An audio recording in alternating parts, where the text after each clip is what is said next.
let's talk Divine Comedy, but most importantly, Purgatorio, but more specifically, this one, which is Love That Moves the Sun and Other Stars.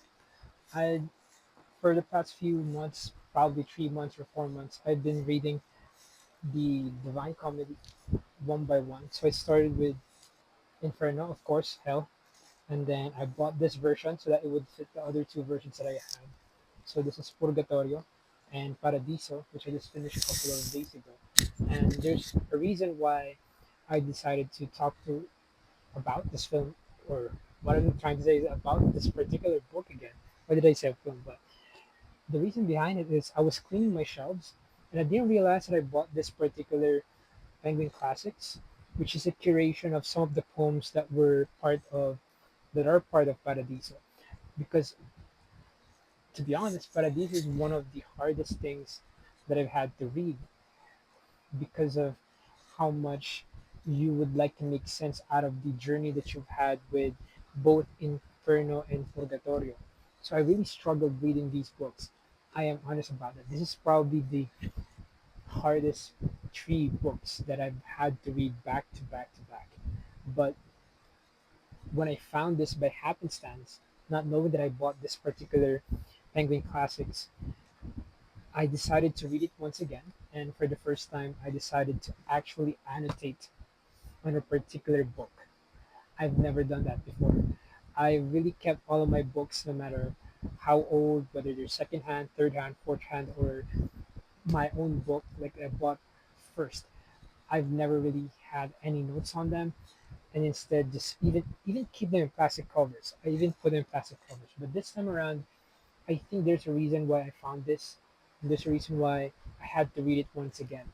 So for this particular collection, or curation, or whatever you would like to think of it, they chose chapters of Paradiso or Canto, which they call each chapter with, that exemplifies the idea, or basically love, and how it moves the sun and other stars.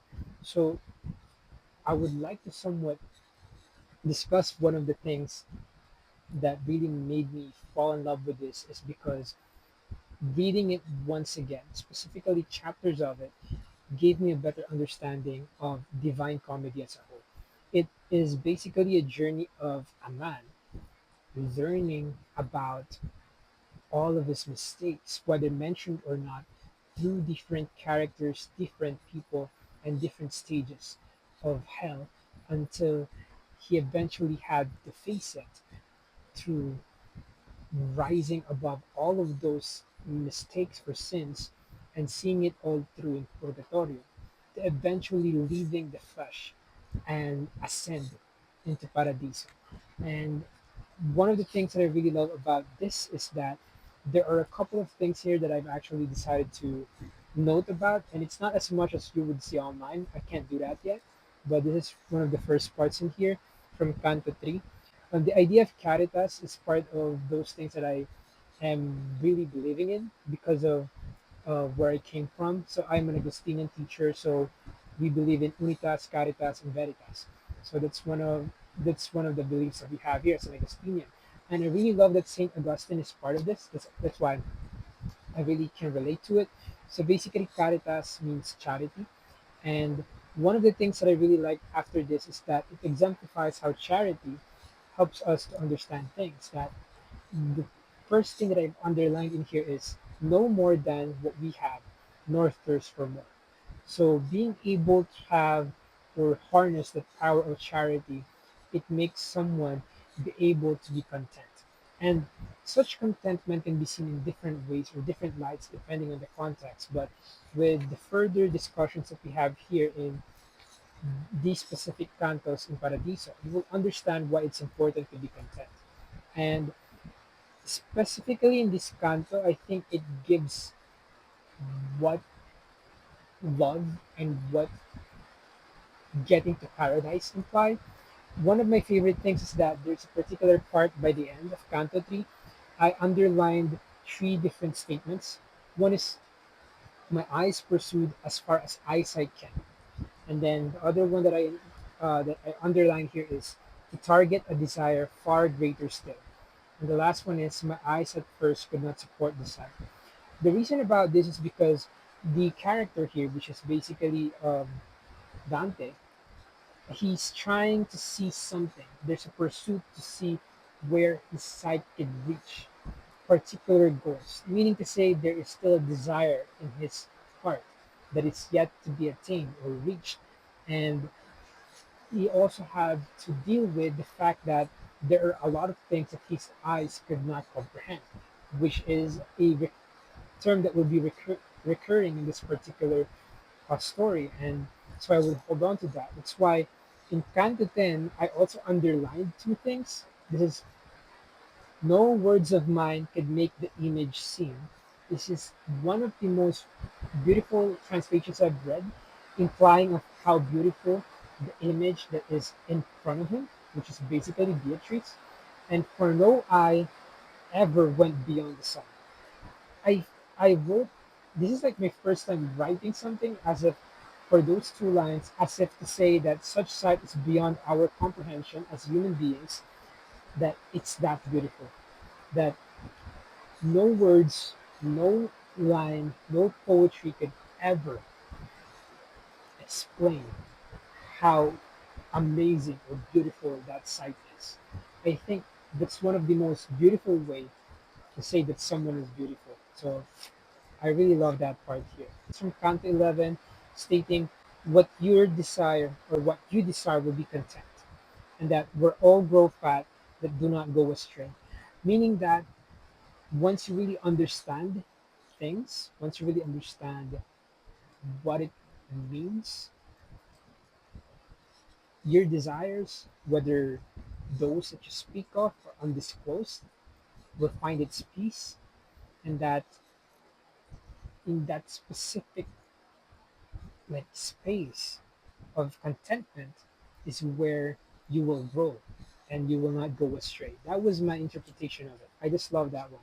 I think the beauty of it all is that one of the recurring things about Divine Comedy is that it all felt like a dream, as if none of it is real, specifically with Dante entering as a human being and leaving that flesh in order to understand the things that are happening within the spheres of Paradiso.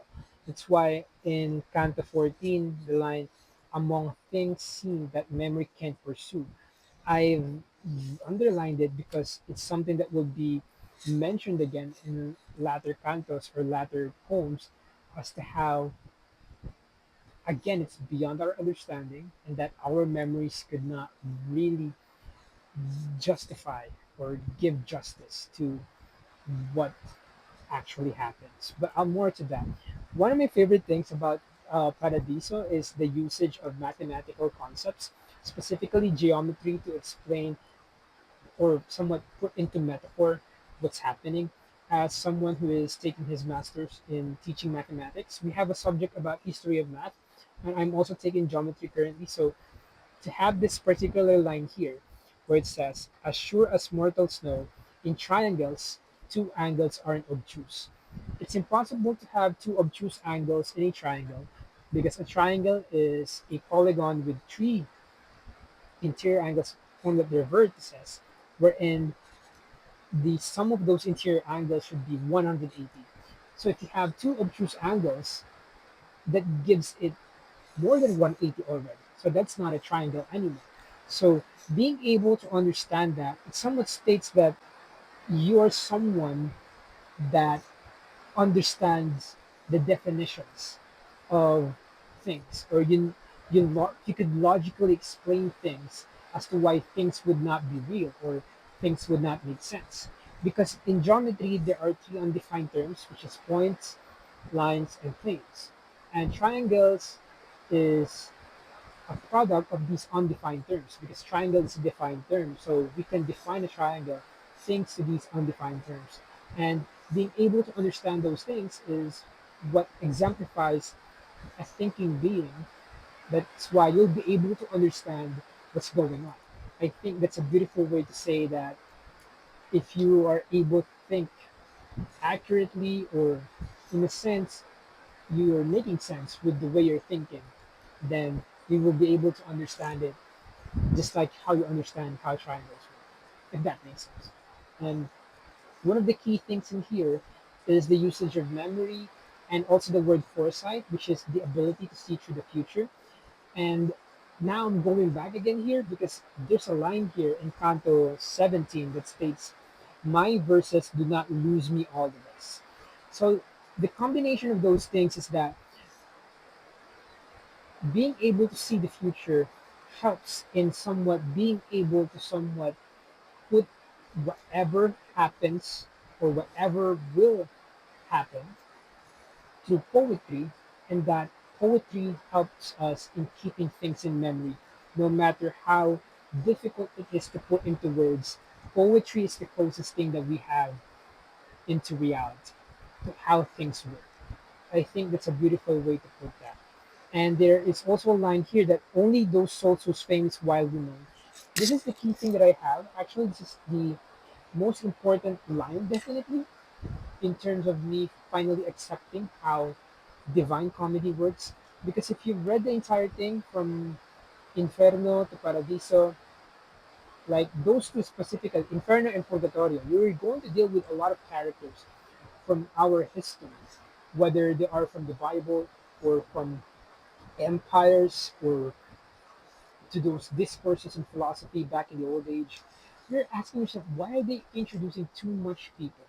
It's difficult to follow because you have to be well equipped to the history of these people. But then, as someone who did not put the time in to really know these people, it helped me find peace with this line because the reason why it's those souls whose famous widely known were provided so that people would be emphasized in the sense that we as readers will not, or even as viewers or observers or as human beings, we will not be taken aback or somewhat our attentions would not be taken or directed if we are not talking about famous people. Because if this is about the unknown, who will listen? Who will look at the unknown?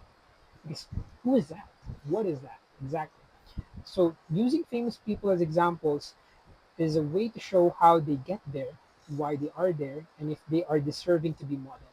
It's why, specifically in Inferno, these people that were chosen from history are people that are representing different sins, and why in Purgatorio it explained that these people are in the between and not able to, I mean, they do not belong in hell, but at the same time, they could not ascend to heaven because of the things that they've done in their lives.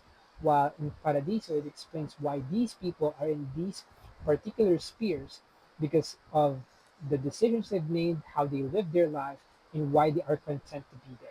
So I think that's a beautiful way to put it, why these people are there.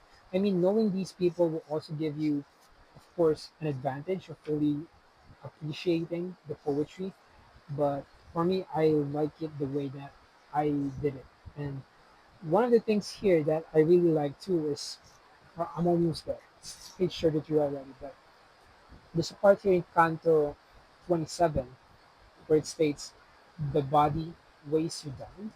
I think this is a way to say that our mortality, our flesh, what it's like, or the hunger that we have as human beings, is what weighs down the soul from ascending. It's basically stating that the beauty of life is to live it, right? But once it's your time, will you be ready to let go of everything that you have as a human being, the flesh, all that comes with it? Are you ready or willing to leave it all behind and ascend? So I think the weight of that is something that us as human beings would have to deal with once it's our time for our judgment. So I think that's really beautiful. And for the rest of the cantos, it goes back and forth about those, but I love how this particular curation would provide us with why love is beautiful. This came about not necessarily just because of Beatrice, but the story would imply it as to how love could move anyone.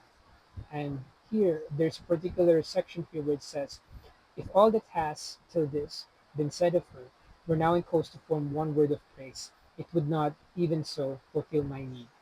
I think, for my interpretation, it states that no words could really describe how the main character sees Beatrice here, which is his guide from Paradiso, from start to the ending.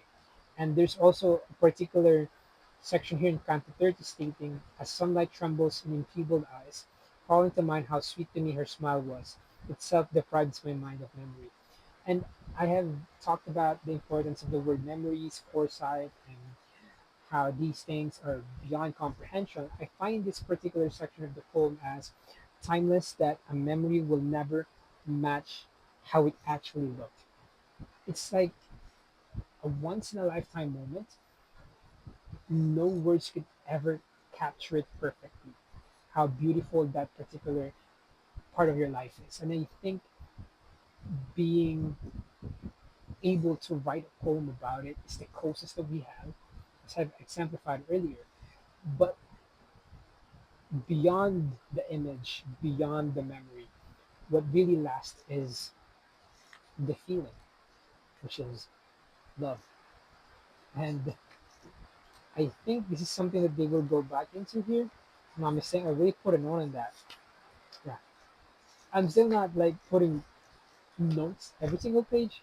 I don't do that. But near the end, it's here wherein if you read the entire thing, basically at the end of the last chapter, it's Dante dealing with the fact that it's time to rise and let go of the impulses of a man. So once he's able to do that, I think one of the beautiful things about this one is the emphasis on humanity, the flesh, and the soul just being free. So one of the parts here that I underlined and put a note in or put a note on is that and then turn straight to the eternal light in which we're bound to think no creature's eye inwardly travels with such clarity. I find it ironic and beautiful how it emphasized that no eye, like no sight of ours as human beings, or no whatever being you may be, could ever truly see with such clarity.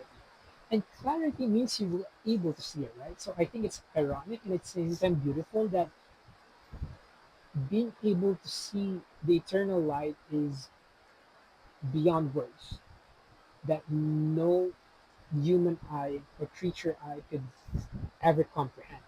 And it made sense to me specifically with tying all up with what I've been trying to imply with how I love this one is this part in Canto 33 where it states, like those who see clearly while they dream, that marks a feeling when their dreaming ends, remain though nothing more returns to mind.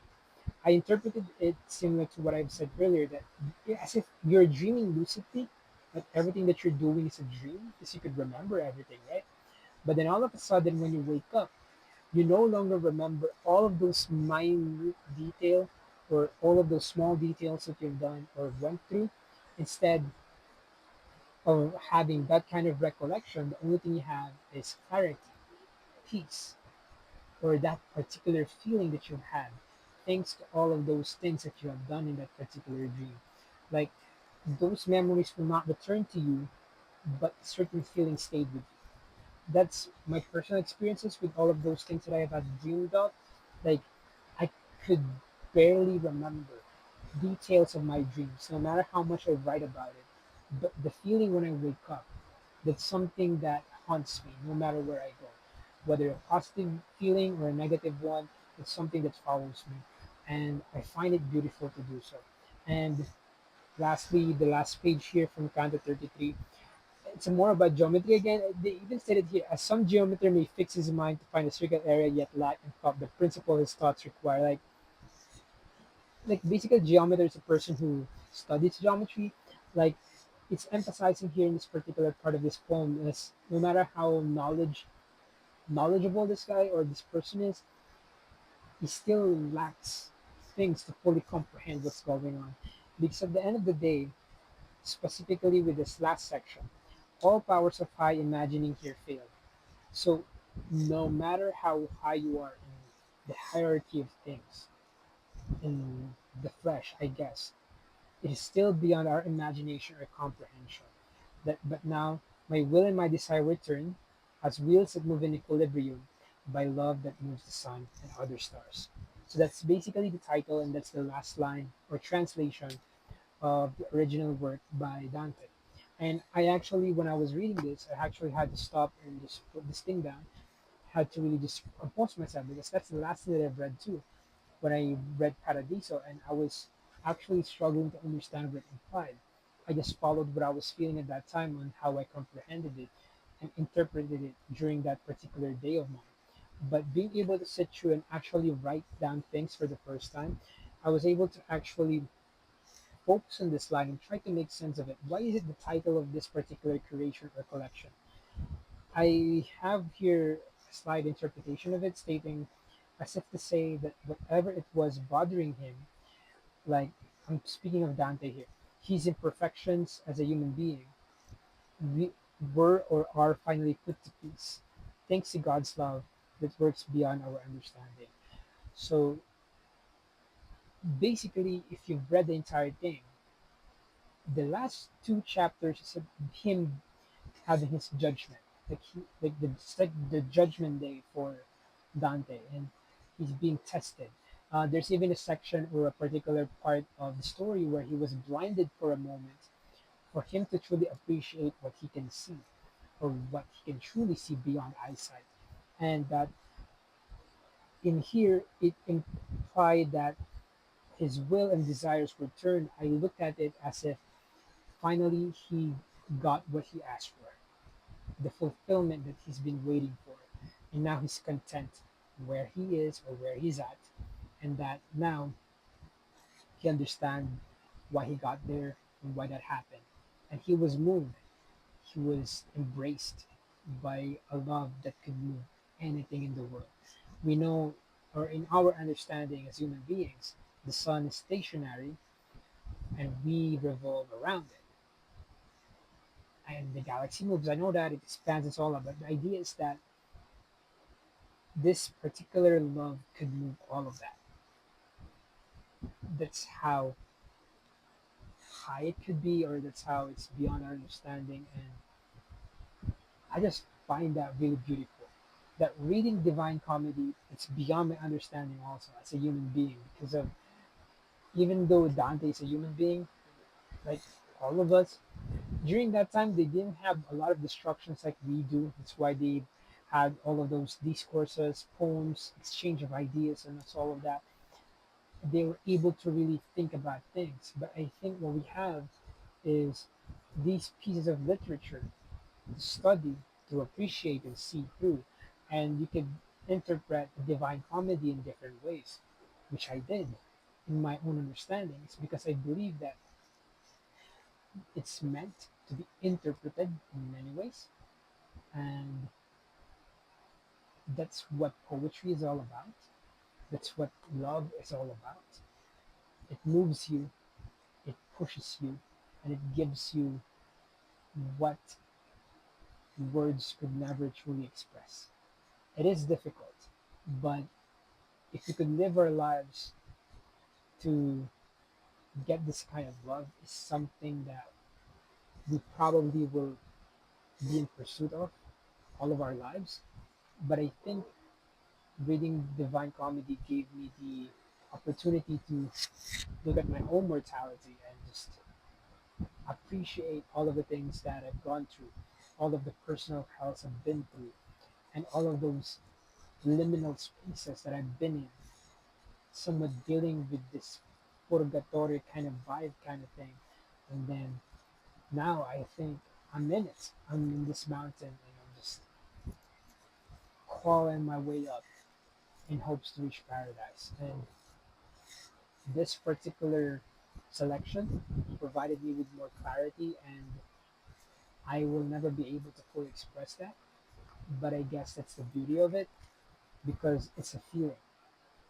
The entirety of the Divine Comedy is a feeling that would be with you. And I cannot wait to get older, which is the weirdest thing that I'll ever say because when I was young, I wouldn't say that. I cannot wait to get older, probably in 10 years or so, to read these things once again and I do believe that I'll see it differently in a much more beautiful way, probably. Yeah, go ahead and read this one. But of course, fully appreciate it. You have to read the rest. So yeah, it's Dante's Divine Comedy, and that's why love moves the sun and other stars.